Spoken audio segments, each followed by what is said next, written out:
एक दिन वो सैर करने के लिए बाहर निकला। आगे बढ़ो। उसने शिकार करने के लिए एक जगह देखी और वहाँ पर वो उसने शेर का शिकार किया। आ गया। हाँ सर आगे बढ़ाते जाओ कहानी को, कहानी आगे बढ़ाते एक जुमला बोलना, कोई भी एक जुमला। हाँ जोड़ते रहना। हाँ जंगल में बहुत सारे जानवर थे। हाँ, जंगल में बहुत सारे जानवर थे, हाथी थे, घोड़े। हाँ आगे आगे। हाँ बाजी सुन। राजा के साथ में वजीर के हाजिर थे। हाँ बढ़िया बढ़िया, बहुत अच्छे।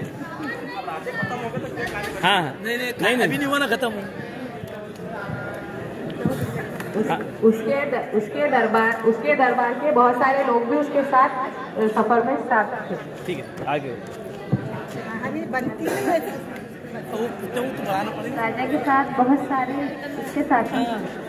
ठीक है। हाँ फेमस कहानी। राजा ने शिकार करने का सोचा। हाँ राजा ने शिकार करना सोचा और शिकार किया। उसके वजीर भी उसके साथ में थे। ठीक है लो आगे बढ़ाते जाओ। अरे बोलो बोलो फिर जो है। हाँ राजा शिकार करते हुए बहुत दूर निकल गया। हाँ बोलिए। जंगल में एक तालाब था। राजा को पानी की प्यास लगी तो तालाब में से पानी पीने के लिए गया। ठीक। हाँ बाजी। वहाँ उसको एक शेर दिखा।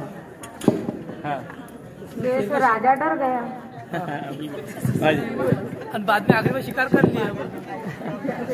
बोलेंगे खत्म करो, कहानी खत्म करो तो नहीं आखिरी आखिरी। शेर को देखते राजा डर गया और वहीं पर